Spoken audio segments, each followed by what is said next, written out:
na sua campanha, uma das peças-chave da campanha do presidente Lula foi a recriação do Ministério das Mulheres. A gente vem enfrentando o número do aumento do feminicídio nos últimos anos absurdamente. A gente vai falar um pouquinho sobre isso, os mecanismos de como a mulher pode se defender, aonde ela pode buscar ajuda, e aí a gente vai conversar um pouquinho sobre isso. A Lua vai me ajudar aqui bastante, porque eu sou muito nova nessa coisa de live, de blogueirinha, sempre falo isso para vocês, e aqui nós vamos conversar, vamos bater um bate-papo bem informal. E eu queria começar com vocês passando alguns dados, Cida, bem importantes sobre os números do feminicídio no Brasil, que, como eu falei, nos últimos anos teve um aumento muito grande.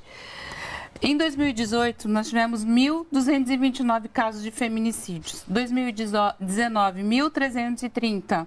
Em 2020, 1.354. Em 2021, 1.341. E no primeiro semestre de 2022, porque os números de 2022 ainda não estão finalizados, já foram 700 casos contados em 2022. Então, a gente não tem o número fechado ainda em 2020. E eu tenho comigo, Cida, que a gente tem uma relação direta no número de feminicídios com o aumento do porte de armas que foi banalizado, na verdade, no Brasil, né? A gente tem hoje, em 2022, são 2.995.000 portes de armas autorizados, né? Então, hoje as armas estão dentro da casa das mulheres. E acho que a gente pode falar um pouquinho sobre isso. Que relação direta que tem a questão do armamento da população com o aumento do número do feminicídio. Boa noite, Cida. Boa noite, Lua. Lua, sejam bem-vindas ao Papo de Respeito. Boa noite, Janja. Boa noite, Lua.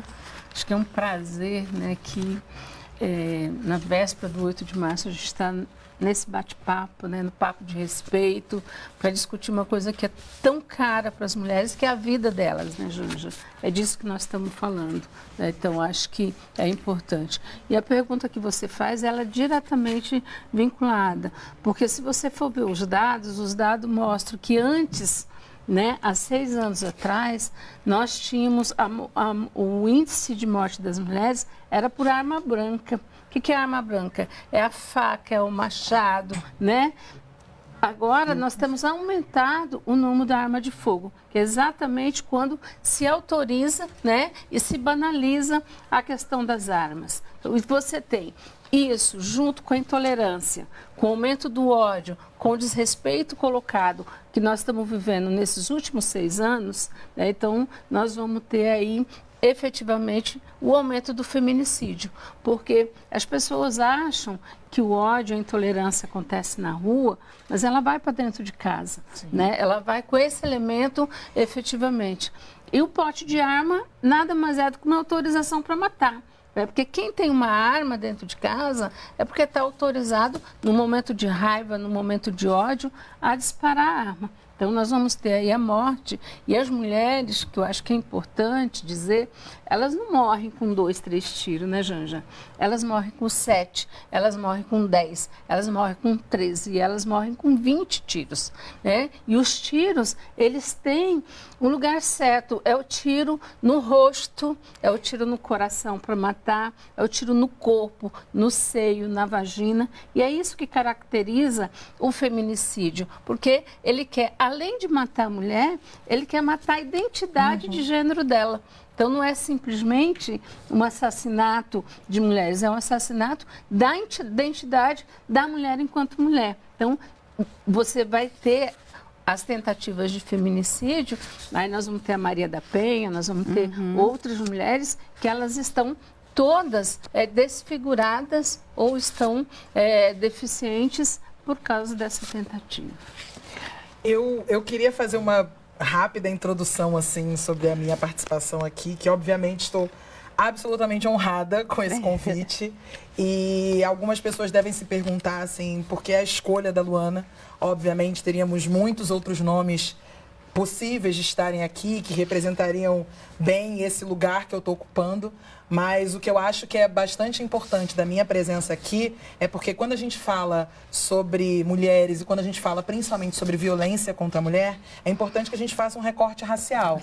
E eu, como uma mulher negra, tô nessa função, tô aqui ocupando esse espaço. Não falo por todas as mulheres negras, mas com certeza, de alguma forma, eu consigo reproduzir um pouco do discurso e da voz de muitas outras mulheres negras como eu. Até porque, Lua, 67% dos feminicídios são praticados contra mulheres negras. E né? tem um termo que eu gostei muito, que a jornalista Flávia Oliveira trouxe. Maravilhosa. Incrível, Amo, que a gente beijo, ama de paixão. Flávia. Que é falar sobre as maiorias minorizadas. Porque durante muito tempo a gente falou sobre minorias e agora esse termo eu acho que ele abarca o que a gente precisa falar. Que é falar sobre as maiorias minorizadas e quando a gente fala sobre mulheres em situação de vulnerabilidade, mulheres que sofrem violência, a gente está falando sobre maiorias minorizadas. E aí, se me permitem, eu queria já trazer um questionamento, ministra, que é para a gente começar a entender, porque eu acho que essa é uma dúvida de muitas mulheres, inclusive, é a gente conseguir entender quais são os tipos de violência. Porque em muitas situações as mulheres sofrem determinada ação de seus maridos, filhos, cunhados. É importante a gente também destacar isso, né? Que essa violência ela não vem apenas dos companheiros, dos cônjuges, mas muitas não sabem que estão em situação de violência, porque não entendem que determinadas ações são Passam anos consideradas... nessa situação sem entender que estão numa situação de violência, né? Exatamente. Vamos conversar um pouquinho sobre isso, Cida? Vamos. Na verdade, é importante, eu quero dizer, Lua, da importância da sua fala, porque 67 e os últimos dados têm mostrado que o número de feminicídio contra mulheres brancas diminui e contra as mulheres negras aumenta. Então, acho que você vai ter a questão da misoginia contra as mulheres. Se junta a misoginia com o racismo, é o efeito, efetivamente, do feminicídio contra as mulheres negras. Eu acho que é um dado importante. Com relação agora aos tipos de violência, nós temos diversos tipos, né? Nós temos a violência psicológica, que essa nós muitas vezes não entendemos que ela é a violência. Porque é quando o marido ou alguém te chama de feia, de gorda, né? Você é mal amada, você é mal-humorada, né? Você é burra, que é uma coisa que é permanente e cotidiana na vida das mulheres. E nós não percebemos que, de fato, isso é uma violência. Essa é uma violência que garante a mulher continuar na condição de submissão. Porque tem uma hora, a gente tem um ditado no Brasil que diz que uma mentira falada várias vezes se torna uma verdade. Deixa eu contar um caso para você, Cida. Eu estava em casa com meu marido assistindo um filme antigo, preto e branco, inclusive foi aqui na EBC. Não vou citar o ator, mas acho que é do começo dos anos 70 o filme. E ele está numa reunião e a mulher dele vai falar e ele fala: fica quieta, você é burra, você só serve para lavar a louça. Aí eu virei pro meu marido, que no caso é o presidente Lula, né? E falei para ele: vamos trocar de canal? Por mais que o filme seja antigo, quando você ouve isso, né? Fere os ouvidos, Sim. né? Como, né? E isso era muito comum, né? Então, E continua, né, Janja? continua. E continua, porque é um processo exatamente de garantir que a mulher fique no seu devido lugar. Né?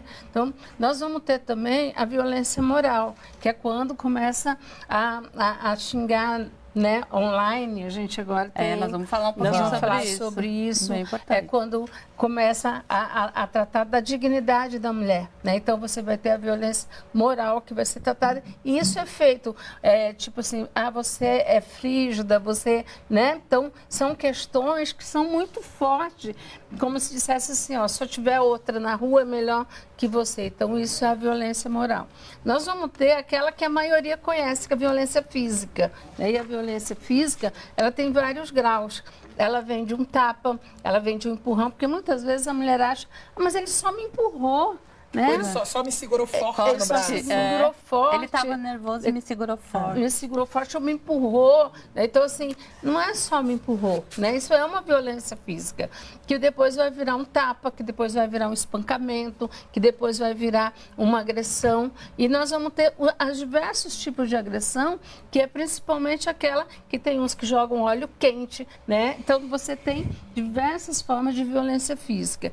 E elas vão ser caracterizadas e tipificadas de diversas formas. Ela tem a lesão corporal leve, né, que são aquelas que não deixam hematomas, né? Mas nós vamos ter a lesão corporal grave, que é aquela que machuca, que quebra o braço, né? E nós vamos ter a mais grave ainda, que é quando a mulher precisa ficar internada. Então, tem diversas formas de violência física que nós precisamos saber que existe.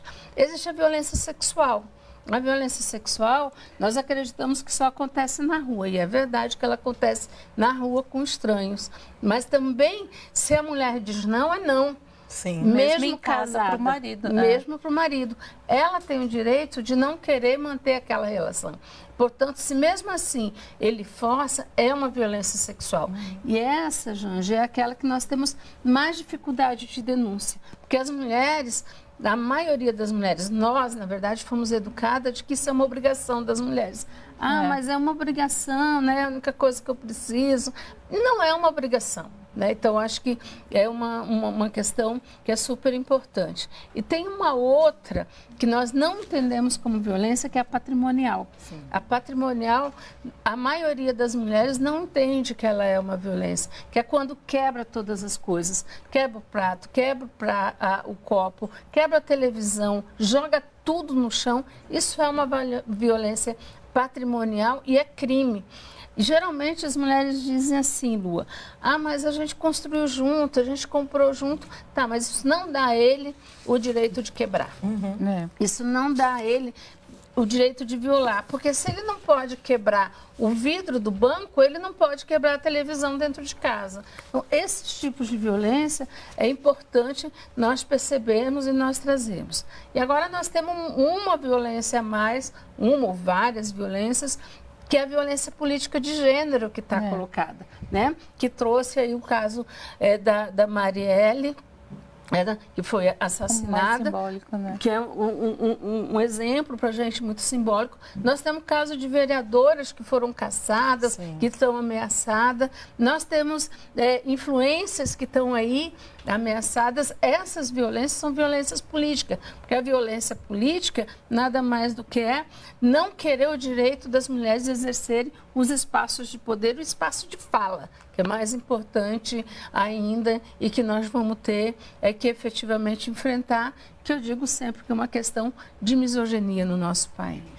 Sobre isso, Cida, eu queria conversar um pouquinho com você e com a Lua sobre a questão hoje que a gente tem a questão da violência na internet. Né? Hoje a gente percebe que a maior parte das fake news, da violência, de mensagens de cunho moral atinge as mulheres, né? Esses vídeos, todos eles atingem diretamente a moral da mulher, colocam a mulher numa situação nua, enfim. Eu estou falando isso até porque tenho sofrido bastante isso nos últimos meses, né? E eu queria saber como que a gente mobiliza para que a sociedade entenda, né, que esse é um tipo de violência contra a mulher, que as mulheres sofrem mais esse tipo de violência que até os homens. Temos diversos casos aí, né? Ultimamente a gente tem visto isso muito forte. Sim. A Lu aqui, fala um pouquinho sobre isso. Então, vamos lá. Na internet, as pessoas têm aquela sensação ainda, né? Esse termo que, inclusive, eu não gosto muito, que é a terra de ninguém. Então, na internet é como se você pudesse fazer qualquer coisa. E hoje em dia a gente tem leis que foram criadas especialmente para falar sobre crimes na internet. Só que aí completando o que a Janja falou, a gente começa a perceber que quem mais é atingida nesses espaços também são as mulheres. Então, no final das contas, a conta sempre é mais cara pra gente. E a gente tem um caso muito recente da Lívia Lagato, atriz, humorista, roteirista. Deixar aqui um beijo, inclusive, grande para ela, Lívia. E ela passou por uma situação onde ela faz um vídeo, uma paródia, uma sátira. Ela nem fala o nome sobre quem ela está falando, mas falando sobre um homem, sobre uma fala absurda, misógina de um homem. E quando ela faz isso, ela recebe uma ameaça. Naquelas mensagens que são exclusivas, né, que só ela pode ver, ela recebe uma ameaça, mas uma ameaça literalmente de morte.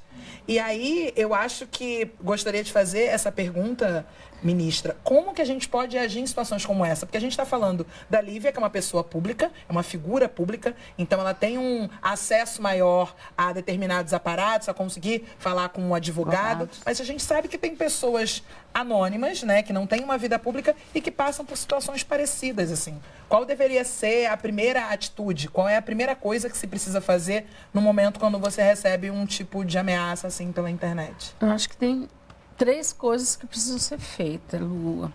A primeira é a denúncia. Nós não podemos fugir da denúncia, porque nós temos leis que foram criadas exclusivamente para a questão da internet, mas nós também acrescentamos na Lei Maria da Penha o crime da violência, né, cibernética. Isso está lá na Lei Maria da Penha. Por quê? Porque além dessas questões públicas, o que muitas vezes o namorado, o ex-namorado, o ex-parceiro fazia? Gravava cenas das relações sexuais e colocavam ou colocam em público exatamente para que caracterizar a mulher como a mulher que não presta, porque na verdade é bem isso. Então, eu acho que com a vinda da tecnologia e da internet, só avançou algumas coisas do discurso. Porque quando nós não tínhamos tanto a tecnologia, acesso à internet, quando as mulheres eram candidatas, a forma de você atingir a mulher é dizer que ela era uma prostituta. Sim. Era dizer que ela não prestava, né? Era colocar a imagem dela, né? Exposta, né? Exposta, que é o que fazem com você, o que fazem com as mulheres que estão na vida pública. Né? Eu acho que é importante dizer, a vida pública é a vida política, né? O exercício que nós temos da vida política. Né? Isso nós não conseguimos vencer. E a mesma coisa hoje se faz com a internet. Então, o anonimato da internet termina autorizando eles a terem mais coragem de fazer isso. Né? Porque eles estão atrás de uma câmera, eles estão atrás de uma televisão, eles estão... E acredito que esse anonimato nunca vai ser vencido. Então, eles podem fazer. Então, acho que, primeiro, então, a denúncia, nós precisamos fazer a denúncia para tirar do anonimato. Segundo, nós precisamos falar sobre isso. Nós não podemos ter vergonha. Nós não podemos dizer que não o que aconteceu. Nós temos que assumir. Nós estamos dizendo, eu estou sendo vítima. Era um direito, a relação sexual foi feita pelos dois. Por que ela que é culpada? A sociedade precisa voltar a rediscutir esses valores. Nós precisamos rediscutir valores na sociedade. E o terceiro é que nós precisamos ter instrumentos, principalmente jurídicos, mais eficazes, eficazes exatamente para combater e para condenar. Eu acho que são questões que são fundamentais para que as mulheres tenham coragem de fazer a denúncia. E o que eu acho grave, principalmente na questão da violência cibernética e na questão da divulgação de imagem, porque isso acontece principalmente com as meninas jovens. E o resultado, já é o suicídio. Então, não entra como feminicídio, não entra como crime de violência. Olha. Mas elas se matam. Por quê? Porque a vergonha de ir para a escola, todo mundo apontando o dedo, né? Os comentários, elas não têm estrutura psicológica, não têm estrutura física para segurar. O resultado, geralmente, é a morte. Né? Então, acho que mesmo que não seja um feminicídio com arma de fogo ou com arma branca, é um feminicídio indireto. Eu sempre falo que tenho feito um pouco essa discussão, né, nas pessoas que eu converso, sobre a questão da responsabilidade que hoje as grandes plataformas, né, de internet têm com a divulgação, com a massificação das fake news, né? Eu tenho falado que a gente precisa fazer essa discussão a nível global, né? Porque não adianta só no Brasil a gente fazer essa discussão interna. Precisamos ter a legislação e tudo, mas a gente precisa fazer essa discussão a nível global, né? Os países têm responsabilidade hoje, isso está muito ligado à questão da democracia, está ligado à questão das mulheres e está ligado à questão da democracia. Então, acho que a gente precisa... Qualquer hora vamos fazer uma conversa sobre isso, eu acho bem interessante, né, Lua? Vamos. Ô, Cida, vamos falar um pouquinho sobre a rede de proteção das mulheres? Acho que elas precisam... a gente precisa informar mais as mulheres. porque a gente precisa, as mulheres precisam ter na mão os instrumentos, né? Saber quais instrumentos ela tem para se proteger de todos esses tipos de violência que a gente falou aqui, né? E como é que a gente está trabalhando a nível de política pública, como a gente está trabalhando essa rede de proteção? Então, amanhã...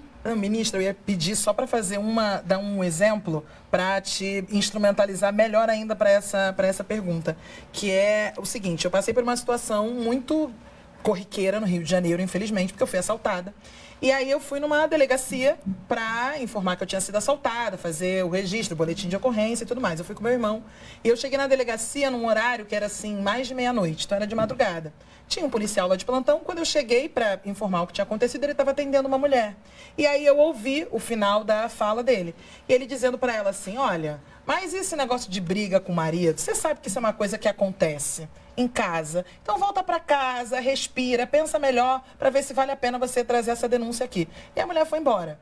Então, a minha pergunta, e aí complementando a pergunta da Janja, é: quais são os lugares onde que a gente pode se sentir mais acolhida, onde a gente pode ter certeza que a denúncia que a gente está fazendo, ela vai ser levada à frente e vai ter algum tipo de solução e a partir daí começar a pensar em medidas protetivas?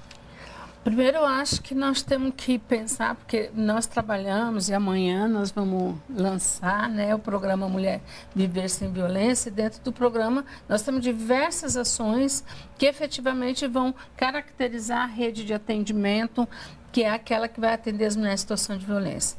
Nós temos fortalecimento das delegacias especializadas, e aí é importante dizer que hoje nós temos em menos de 10% dos municípios brasileiros serviços especializados de atendimento às mulheres. Problema, né? Esse é o desafio. Nós temos que falar com os governadores, com os prefeitos, que nós precisamos ter serviços especializados. E o governo federal vai investir nisso. É importante, eles vão entrar com a contrapartida, mas nós vamos fazer um investimento inicial, nós vamos investir no processo de construção, seja de centro de referência, seja de Casa da Mulher Brasileira nas capitais e nos municípios. Nós não vamos ficar só nas capitais, nós vamos colocar no interior também, para que todas as mulheres possam ter esse atendimento, porque, Lu, a Casa da Mulher Brasileira, ela tem uma outra concepção. Ela tem ali todos os serviços especializados. Ela tem a delegacia ou o serviço da polícia. Que foi um programa que nasceu quando? Em 2013, com a presidenta Dilma, né? E é importante dizer que ele é um resultado de uma análise da política que nasceu com o presidente Lula, que ele fez o PAC do desenvolvimento no primeiro mandato. No segundo mandato, o presidente Lula tomou a seguinte decisão: nós precisamos ter uma agenda social. E no caso nosso, foi o Pacto Nacional de Enfrentamento à Violência contra as Mulheres. Foi onde nós aumentamos recurso, nós capilarizamos os serviços, e aí nós vimos que não era só capilarizar. Porque a mulher chega na delegacia, além dela ser atendida assim, ela ainda tem que ir para o IML, depois ela tem que ir para o juizado, depois ela tem que ir para a defensoria. Ela termina perdendo 7, 8 dias de trabalho. Ela não fecha essa via cruzes, que a gente chama de via cruzes. Ela não fecha, ela vai parar no segundo serviço. Em algum momento ela desiste. E aí a gente leva um susto, porque aí saiu na primeira capa do jornal que a mulher foi morta. E geralmente assim, mas está sem medida protetiva. Né? Mas assim, mas como assim? O policial nem permitiu que ela fizesse o registro de boletim de ocorrência. Como é que ela vai ter a medida protetiva? E a outra coisa que nós estamos discutindo com o ministro Flávio Dino, e nós vamos discutir na rede de atendimento, é que nós precisamos discutir o perfil dos profissionais que vão para esses serviços. Porque não pode ser um castigo, Janja, porque na maioria dos lugares, profissionais de delegacia e de serviços especializados é aquele que não deu certo em lugar nenhum, aí vai lá fazer isso. Tipo o almoxarifado da empresa. Exatamente. Meu Deus. Só que se chega na delegacia de mulheres, o número de boletins de ocorrência de atendimento é o triplo. Então, quem vai para a delegacia trabalha muito, né? Apesar deles acharem que é uma área social da segurança pública, é a que mais trabalha. As delegadas são aquelas que mais trabalham. Então, acho que... e os policiais, os investigadores também trabalham, porque eles têm que montar o processo. São muitos casos. Sempre é o triplo ou quádruplo, né, de boletins de registro, de inquéritos instaurados nessas delegacias. E aí, fora isso, os outros serviços. E eu preciso dizer, né? Então, nós temos a casa, a delegacia especializada, nós temos os centros especializados de atendimento às mulheres em situação de violência, nós temos as casas-abrigo, para quando a mulher tem risco de vida, não tem onde voltar. Né? Com seus filhos, ela pode ficar com seus filhos na casa. Nós temos juizados especializados, defensorias públicas especializadas, e nós temos promotorias especializadas. Então, são 7 serviços especializados. E agora nós temos a Patrulha Maria da Penha, que nós vamos entregar, né, o ministro Flávio Dino vai entregar amanhã 270 viaturas para as Patrulha Maria da Penha, para as delegacias especializadas. Né? Então, efetivamente, as patrulhas são aquelas que ajudam a prevenir. São policiais militares e policiais da Guarda Municipal? Isso. Pode ser. Depende do município, depende, né? Depende do município, de quem implementa a política. Então, nós temos estados que é a Polícia Militar e nós temos lugares que é a Guarda Municipal, que tem a patrulha. Mas o que é importante da patrulha é quando tem a medida protetiva, ela vai, ela faz a visita, ela conversa com os vizinhos, e eu sempre digo que ela é a melhor prevenção de feminicídio que nós temos no Brasil. É então, a patrulha? A Patrulha Maria da Penha. Porque ela cumpre o papel de acompanhar. Ela fala com o vizinho, ela fala com a mulher tem o telefone direto, não precisa ligar no 90. Então, ela se sente mais próxima de dizer, olha, eu estou insegura, ele visitou, ele esteve aqui. Então, assim, eu acho que é um serviço super importante que precisa ser implantado porque é barato, não é caro. Você precisa de alguns policiais treinados, preparados, qualificados e 1 ou 2 viaturas que dê conta de fazer isso e, claro, uma boa articulação da rede, porque a viatura só pode fazer isso em parceria com o juizado especializados. Então, acho que é importante dizer isso. Nós vamos retomar esse fortalecimento, nós vamos rediscutir a questão da qualificação dos profissionais para estarem nesses serviços, para garantir um atendimento qualificado e um não julgamento. Porque esse é o desafio do serviço público. Eu sempre digo que quando você passa no concurso ou você tem um cargo de confiança, o que é o seu pensamento de fórum íntimo, Janja, você deixa na sua casa, não leva para o trabalho. Você não vai lá julgar uma mulher que sofre violência. Não é esse o papel do Não é esse o seu servidor. papel. Né? Por quê? Porque você vai não é o papel revitimizar. do que esse soldado falou para Exatamente. Era acolhê-la e encaminhá-la para a rede de proteção, toda essa rede que a Cida citou aqui. Exatamente. Porque eu acho que geralmente a gente termina falando, mas só precisa qualificar e sensibilizar.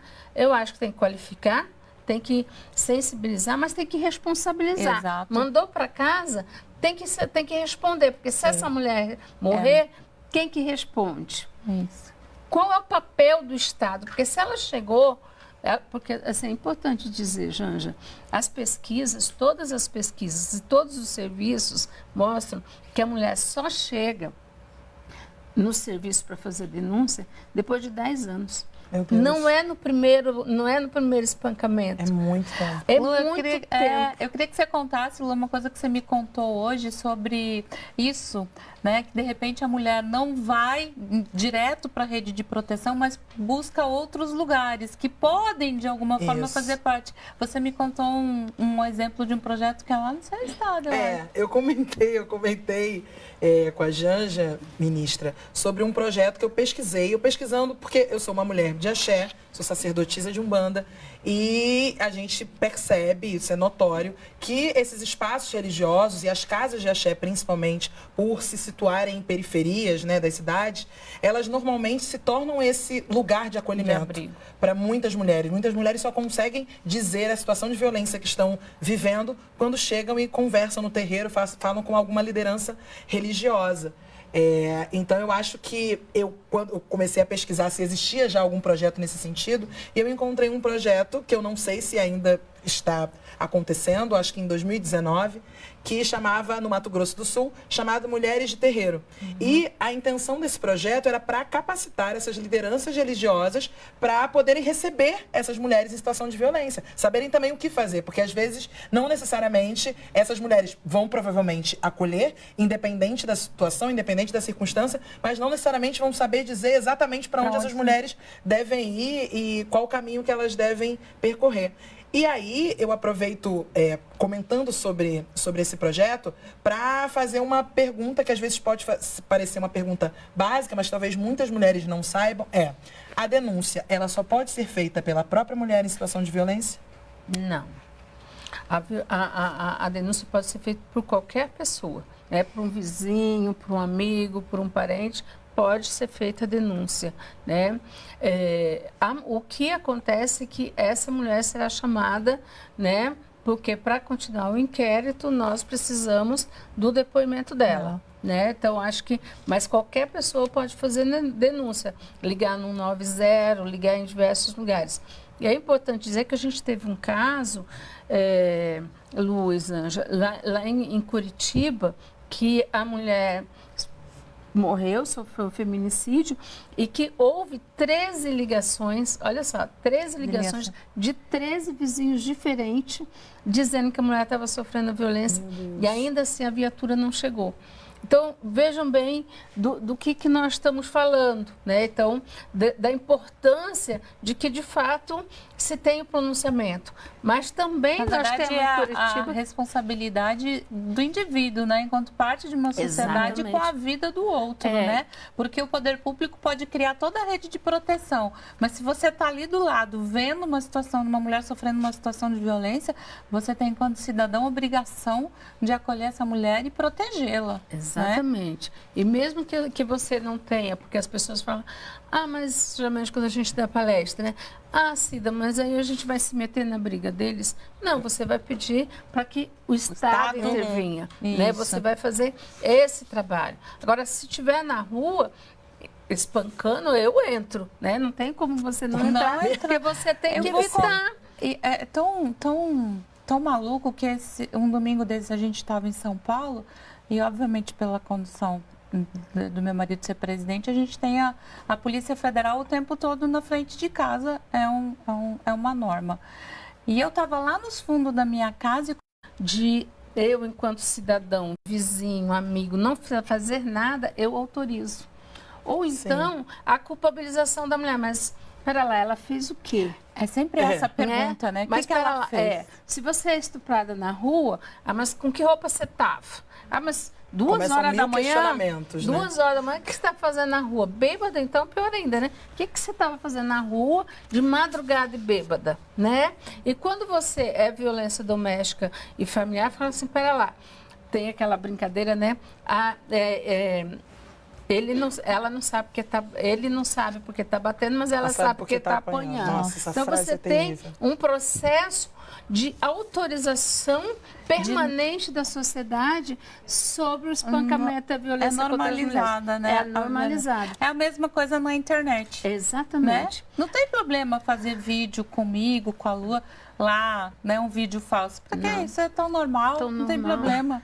Exatamente. E tem autorização da sociedade, porque fala assim, vocês também estão na vida pública, né? Processo, hein, gente? Não está autorizado. E tem que processar. Tem que processar. E não está autorizado. Ninguém tem autorização de falar nada sobre ninguém. Por isso que é violência. Por isso que é crime. Né? Nós precisamos dizer exatamente isso. Né? É crime. Né? E eu acho que nós precisamos, Janja e Lua, agora nós vamos ter o programa, nós vamos investir mais recurso, no 180. Nós vamos construir no 180, que é o principal porta de orientação e formação das mulheres, mas nós precisamos investir que a sociedade também mude o comportamento. Nós precisamos ter mais mulheres de terreiro, Lua. Nós precisamos ter mais as comunidades efetivamente participando desse processo de discussão. Porque os dados do Fórum de Segurança Pública mostram o seguinte, as mulheres, 34% das mulheres procuram a mãe, 29% é a amiga. A delegacia especializada de atendimento é a 5ª. Então, você vai ter a Vai procurar o pastor, né? Exatamente. Então, nós precisamos reforçar o serviço público para ter credibilidade para a mulher ir lá, mas nós precisamos também ter a amiga, a mãe, o pastor, o irmão, o padre do nosso lado e a mãe de santo, o pai de santo, para dizer para as mulheres, ó, precisa dar um basta, né? Não é normal. É uma responsabilidade de todos e todas. Ó, o pessoal tá falando que a gente tem uns vídeos, Cida. Ai, que bom. Que a gente conversou um pouquinho com algumas mulheres hoje. Vamos ver esses vídeos? Vamos lá, gente. O assédio é assim, a mulher tá com short, e a gente não tem a liberdade de usar a roupa que a gente quiser. Aí fica, mas também você com um short desse, você quer o quê? Você com uma roupa dessa? A gente não tem a liberdade de poder usar a roupa que a gente quer também, né? Hoje em dia tá tudo tão difícil, né? A gente querer ser a gente, fazer as coisas que a gente gosta. Eu, no meu caso, agora não sofro mais, mas eu já sofri muito. Em relação, assim, relacionamento abusivo. Ah, você é minha, não faz isso. Celular na mão, tipo senha compartilhada para olhar celular toda hora, essas coisas. A gente não tem liberdade. Primeiro grito, Interessante. Olha, não, e ela disse uma frase ali bem forte que é: tá difícil a gente poder ser a gente. Então, e isso ouvindo essa frase da boca de uma mulher, porque realmente uma das maiores dificuldades e muitos crimes são feitos apenas porque somos mulheres. Não é? Então, tem um comentário bem bacana aqui da Gisela Nascimento nas redes. A gente está lendo os comentários, né? O conselho para as meninas não aceitarem o primeiro grito, pois eles não vão melhorar, só vão piorar com o passar do tempo. Não é isso, mas a gente também precisa conversar com os meninos, precisa conversar com os homens para que eles não deem o primeiro grito. Mais um vídeo? Vamos ver mais um vídeo, gente? Dentro da sua casa mesmo, a forma que o seu marido te trata também é um caso também de violência, né? O fato do marido falar que a mulher é feia, que a mulher não é arrumada, o fato também do marido falar alto, do marido gritar, isso é um tipo de violência também que muitas mulheres não sabem que sofrem. Até mesmo dentro de um casamento existe estupro e a mulher não sabe. Porque a ideia da sociedade de estupro é que você vai caminhando num lugar, um homem te agarra, te pega, te leva para um matagal de estupro. E não é isso. O estupro é quando a mulher diz não e a pessoa insiste. Seja ela quem for, o marido, a namorada, qualquer seja quem for. Tá bom, vamos passar mais um vídeo, daí a gente comenta os vídeos. Elas têm que ser mais confiantes com si próprias, amar mais, porque a gente tem que se amar em primeiro lugar. Isso eu acho que falta muito. E lutar pelos direitos delas, o direito nosso, no caso. Não vou procurar a delegacia, porque ninguém, os homens, os policiais, os delegados, não vão acreditar no que a gente está falando. E eu vou chegar em casa, ele vai fazer pior. Ou quando tem denúncia e depois vai lá e retira a queixa. Porque ele fala que nunca vai acontecer mais, se é mentira. Minha mãe falava isso. Quem faz uma vez, vai fazer sempre, minha filha. Oi, Janja, ministra Cida, Lua Xavier e todas as incríveis mulheres que estão fazendo essa live, que estão assistindo essa live. Eu sou a Leila Germano, criadora de conteúdo, publicitária, podcaster. Eu tô aqui com uma pergunta e eu espero que vocês tenham resposta ou pensem bem, com carinho, no que eu vou falar. Há alguns anos eu conheci a Major Denise, inclusive num evento de mulheres na comunicação. A Major Denise, ela atua lá em Salvador e ela estava à frente de um projeto sensacional chamado Ronda Maria da Penha. O Ronda Maria da Penha, ele basicamente oferece policiamento ostensivo na frente da casa de mulheres que sofreram algum tipo de violência e foram denunciar. A gente sabe que é muito difícil ir adiante com a denúncia, porque o agressor ou ele não é preso, ou ele é preso e é solto, ou ele vai atrás sempre, né? Ele faz pressão psicológica para que a mulher não se separe dele, ou não saia daquela casa. E o Ronda Maria da Penha, ele oferece justamente essa presença do Estado constante em visitas com um determinado período, para que esse agressor saiba que essa mulher tem uma rede de apoio, que essa rede vem do Estado, que tem punição e que ela não está sozinha. Eu queria saber se temos aí em mente uma amplificação, uma coisa em escala nacional do Ronda Maria da Penha. Seria incrível se tivesse, pensem com carinho, tá bom? E eu queria desejar a todas nós, assim, mais um ano de luta, mas de lutas com retornos, com realizações. Que a gente conquiste tudo, que nada tem que nos parar. Ó, e o futuro é feminino. O futuro é feminino e é ancestral. Maravilhosa, Leila. Eu queria pegar um beijo, Leila. Queria pegar o gancho da pergunta da Leila para a gente começar a falar um pouquinho de medida protetiva, que eu acho que a Ronda Maria da Penha está muito ligada à questão da medida protetiva e de quais são os instrumentos que as mulheres têm. A gente sabe que pelos estados tem vários projetos, a gente tem conversado um pouco sobre isso, né, Cida? Vários projetos de proteção à mulher depois que ela faz a denúncia. E vamos falar um pouquinho sobre isso para esclarecer também as mulheres que não sabem o que é uma medida protetiva, né? Que ficam com medo de fazer a denúncia, mas que depois que ela faz a denúncia também tem um instrumento para protegê-la. Proteger a sua casa, né? Que é importante, porque hoje... A gente vai falar um pouquinho sobre isso também. Hoje a gente tem, infelizmente, além do feminicídio, hoje os homens não estão se contentando em matar as mulheres. Eles estão matando os filhos também, junto com as mulheres. Exatamente. Na verdade, assim, eu acho que a Lei Maria da Penha, ela garante diversos instrumentos que são importantes que as mulheres saibam que está garantido na lei, né? Um dos instrumentos é a medida protetiva de urgência. Então, você faz a denúncia de acordo com a gravidade do caso, o delegado ou a delegada vai solicitar a medida protetiva de urgência, que geralmente é o juizado que dá, né? Então, a medida protetiva de urgência, Janja, ela tem que ser em 48 horas. É por isso que ela é medida protetiva de urgência. Ela não pode demorar uma semana, 15 dias. É 48 horas, segundo a Lei Maria da Penha. Né? Então, por isso que a gente acha... É o juizado especial de mulheres que dá ou é o juiz de plantão que dá?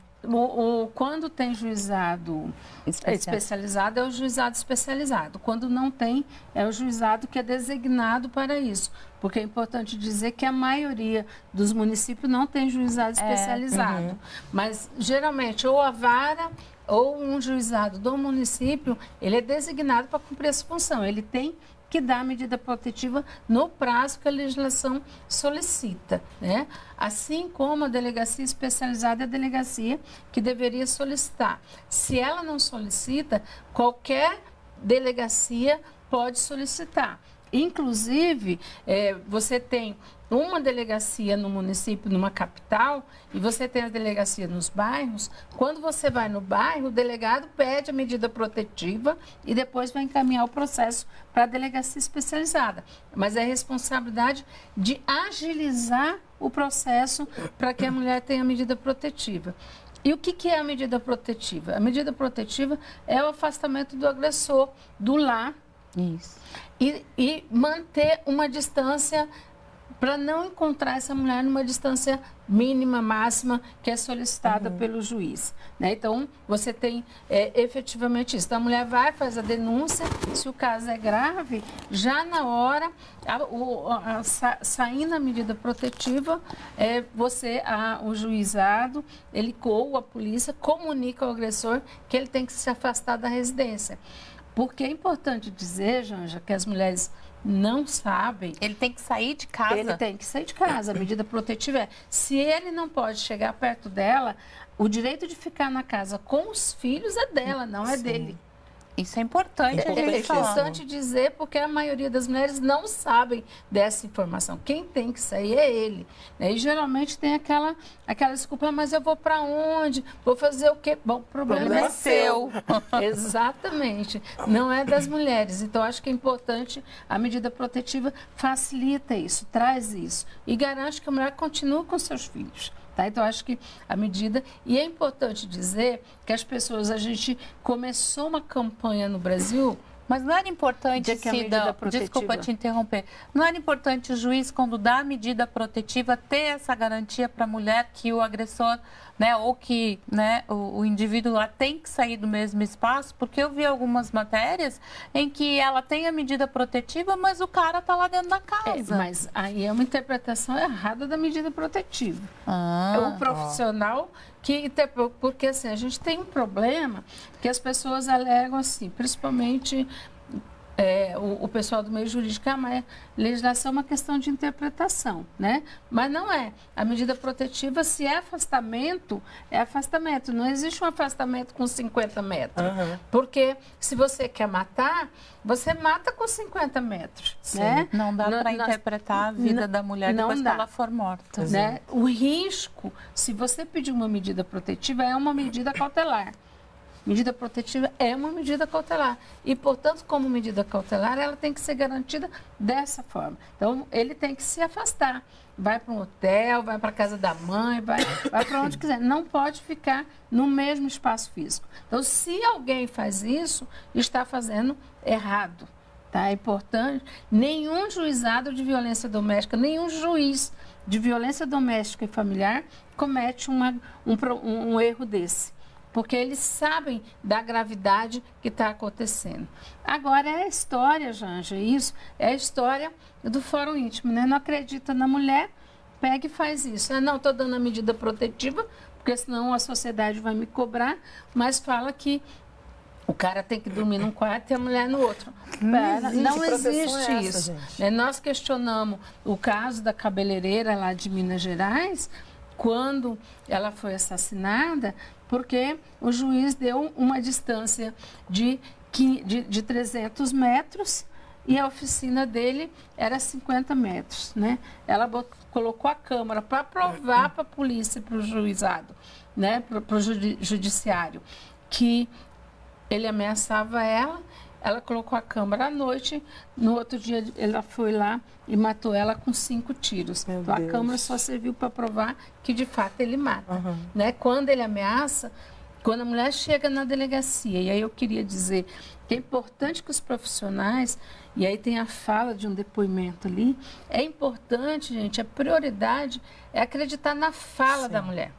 Sim. Porque o problema, o juiz não pode duvidar, nenhum policial da fala. Nenhum profissional. Nenhuma assistente social, nenhuma psicóloga, nenhum delegado, nenhum policial, seja policial civil, militar ou a guarda municipal, não dá para não acreditar na mulher. Não dá. A primeira coisa é acreditar na fala da mulher. Por isso que eu falo que nós sofremos a questão da misoginia, porque a misoginia é a descrença, é a desvalorização, é o ódio, é o descrédito da fala da mulher. Então, quando ela chega e diz, ele vai me matar, ele mata. Sim. Você pode acreditar que ele mata. E aí a gente fala, mas ela não sai da situação de violência porque ela depende economicamente. Não. Ela tem medo de morrer. A primeira pergunta que você faz para ela é assim, se eu sair de casa, ele me mata, filha. E ele vai me matar de verdade. E mata. Então, assim, essas questões são importantes que os profissionais, que os servidores públicos tenham esse olhar, né? Saibam disso. Nós precisamos acreditar. Ah, mas ela pode inventar que ela está sofrendo. Sim, mas ela vai ter por onde responder depois. A justiça permite isso. Exatamente. Mas agora nós precisamos salvar a vida dela. Não, que não vai dar para acontecer ela responder depois de morta. Então, a gente aí precisa... vão dizer que ela é puta, né? Exatamente. Exatamente. Nossa, difícil, gente, é pesado. Cida, eu queria que você falasse um pouquinho desses instrumentos, né, que a gente tem a medida protetiva, mas aí como que a mulher pode acionar para que a polícia ou o Estado consiga segurar esse homem longe dela, né? A gente tem o botão do pânico e tem outros instrumentos. De quem é a responsabilidade por garantir que esse agressor não vá se aproximar dela? Nós temos o nível de gravidade, que nós temos uma avaliação de risco, que foi implantada no Brasil, em algumas situações, que aí, assim, a responsabilidade prioritária é do Estado. Então, assim, dependendo da gravidade e o risco que está colocado, né, o que pode ser feito, o sistema judiciário brasileiro, eu vou falar o sistema porque não é, quando eu falo o sistema, não é o juizado. Aí envolve o Ministério Público, a Defensoria Pública e o juizado. O sistema vai avaliar e vai dar. Porque eu acho que existe uma coisa que no Brasil se trabalha muito, que é a questão do botão do pânico. Porque aí pega o Explica pra gente, para as mulheres que estão ouvindo a gente, o que é o botão do pânico. É um botão que se dá para a mulher, né? Porque a hora que ela vê o agressor, ela aperta o botão e a polícia vai socorrer ela. Só que qual a questão do botão do pânico? Ela pode ver ele com 40, com 10 metros. Se ele quiser matar, ele mata. Sim, né? não dá tempo então, de... o que nós estamos discutindo é a questão do monitoramento. Nós precisamos ter uma tornozeleira, nós precisamos ter que... O Estado acompanha o agressor e acompanha a mulher. Quando ele chegar perto, avisa o agressor, ó, você está perto. E avisa a mulher, muda a rota porque ele está chegando perto. Nós precisamos instituir isso como uma política nacional, né? Que é o monitoramento eletrônico que a gente está discutindo com o Ministério da Justiça e que efetivamente nós queremos discutir também com o Poder Judiciário e com o sistema de justiça brasileiro. Porque a gente conversou esses dias, a gente acha que só põe tornozeleira quem já foi preso, né? E nesse caso, não. O juiz pode determinar que o agressor, né, que a mulher que tem uma medida protetiva, que aquele agressor coloque, que o juiz ordene a tornozeleira para monitorar ele, para o Estado ter a responsabilidade de monitorar e manter ele afastado e preservar a vida dessa mulher. É isso, né? Porque a legislação diz que tem que ter uma medida cautelar. Se a medida protetiva é uma medida cautelar, ele tem uma medida cautelar para ter tornozeleira. E, ministra, uma questão que me veio aqui à cabeça, quais são os mecanismos que a gente pode ter, e aí pensando em políticas públicas, para pensar na prevenção, porque a gente está falando do que pode ser feito depois que a mulher sofre alguma agressão, algum tipo de violência. Quais práticas que a gente pode trazer para a sociedade, como que a gente pode pensar também na cabeça da sociedade civil, o que pode ser feito como melhor, política de prevenção, o que a gente pode fazer para evitar que a violência aconteça, para a gente conseguir diminuir os casos de feminicídio e de violência contra a mulher? Eu tenho trabalhado com uma concepção, e nós vamos colocar no pacto, vamos colocar no programa, que é uma concepção que nós precisamos discutir. A gente fala, mas nós precisamos mudar o comportamento, nós precisamos reeducar a sociedade brasileira.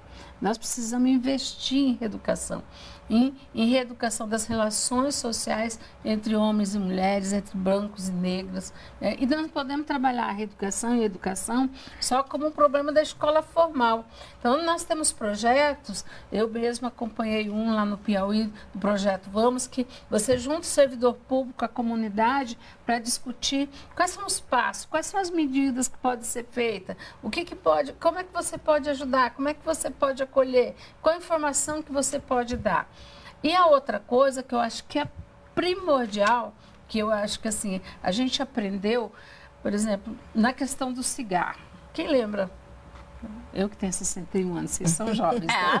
Mas a questão é a seguinte, quem lembra a questão do cigarro, que se fumava em qualquer lugar, aí começou uma campanha nos próprios... Se fumava no avião, inclusive. Em todos os lugares. Então você foi fazendo uma campanha de reeducação, que agora quem fuma, não proibiu ninguém de fumar, mas quem fuma tem que fumar do lado de fora, né? Exatamente. A mesma cinto coisa de segurança, com cinto de segurança. Então, nós precisamos reeducar a sociedade dessa forma. Nós precisamos fazer com que as pessoas, de fato, aceitem e não aceitem a violência, e não naturalizem e não autorizem. Então, é importante que a sociedade diga não. Porque se a gente diz que não é não, para as mulheres, não é não. Eu acho que é isso. E aí, não posso deixar de falar do 180, né? Isso, fala um Isso. pouquinho que a gente está caminhando para o final. Queria que você deixasse a sua mensagem final aí, falando um pouquinho do 180, que é um instrumento importante para as mulheres. O 180 é um serviço a nível nacional, atende as mulheres de qualquer lugar do país. A ligação é gratuita. Nós prestamos informações, orientações. Nós não fazemos denúncia mais, a gente até recebe, mas a denúncia é lá no 190, é lá na emergência, porque o mais importante para que as mulheres possam sair da situação de violência, Janja e Lua, ela ter a informação correta, ela saber o que é o direito dela, ela ter segurança desse direito. Então, a dependência afetiva, ela vem da insegurança do que é o meu direito. Eu vou perder o meu filho, eu vou perder a minha casa, né? Eu vou perder o respeito. Não, você não vai perder nada, né? Mas se você tiver dúvida, liga no 180. Se você é um vizinho e sabe que a sua vizinha sofre violência, liga no 180 para você saber o que fazer. Né? Então, são questões que o 180 é para isso, é para nos garantir segurança de ter uma atitude frente à violência contra as mulheres. E o governo passado acabou com o 180, mas nós estamos voltando. E ele volta a toda agora para atender todas as pessoas e todas as mulheres do Brasil inteiro. Então, é só ligar de qualquer lugar do país. A gente volta depois do segundo semestre, qualquer lugar do mundo, que a gente já atendeu o mundo inteiro, mas nesse momento é do país, para que você possa ter segurança do que você vai fazer e como enfrentar a violência contra as mulheres. E qualquer tipo de violência, Janja. A cibernética, a violência política, a violência racial contra as mulheres, porque tem o racismo, né? A violência doméstica e familiar e a violência sexual. E aí, pensando, eu tenho certeza que vocês vão corroborar com o que eu vou dizer, se a gente está falando de um governo que respeita todas as mulheres, é um governo que respeita mulheres negras, mulheres não negras, mulheres indígenas, mulheres com deficiência, mulheres trans e travestis. É importante a gente pensar em todos esses recortes, porque quando a gente fala de violência contra a mulher, infelizmente estamos falando de todas as mulheres absolutamente na nossa sociedade e que merecem proteção e respeito e merecem principalmente saber que a culpa não é nossa. A culpa não é nossa. Por isso que esse é um papo de respeito e eu queria agradecer as duas e falar para o pessoal que está acompanhando aí a nossa conversa aqui, esse nosso bate-papo, que amanhã a gente vai estar às 11 horas, né, com o presidente Lula, divulgando diversas ações e diversos ministérios, porque para esse governo, a questão das mulheres é um tema transversal que vai estar presente em todos os ministérios, né, Cida? Exatamente. E a gente amanhã vai estar divulgando, hoje não vamos dar spoiler de nenhuma ação, mas eu queria contar para vocês que daqui a pouquinho, às 20h30, a ministra Cida, o primeiro pronunciamento oficial desse governo, do governo Lula, vai ser de uma mulher e vai ser da ministra Cida, e eu estou muito feliz com isso. Então, daqui a pouquinho, gente, acompanha o pronunciamento nas redes, em todas as redes, né, na TV aberta, da ministra Cida. E eu queria terminar essa live, primeiro agradecer muito a vocês duas, eu acho que foi fundamental, e esse papo de respeito, ele vai voltar com outros temas, né, a gente vai ter sempre esse diálogo com ministros, com, né, pessoas que discutem isso na sociedade. E eu queria terminar esse nosso papo dizendo o nome de algumas mulheres que foram assassinadas essa semana. E lembrar, dizer que elas vão estar sempre presentes para a gente. A nossa luta, ela vai ser uma luta constante para que isso não aconteça mais, né, Lula? Eu queria falar o nome dessas mulheres e dizer boa noite para vocês. Um beijo grande no coração. Wanda Maria, Letícia Peixoto, Flávia Teixeira, Maria Luísa Correia, Débora Cristina Costa, Antoniele Maria, Andréia Cabral Pinheiro. Elas não estão mais entre a gente, mas a gente não vai esquecer delas. E Ellen, você sobreviveu. Logo a gente vai estar aí para te abraçar. Um beijo grande, gente. Boa noite.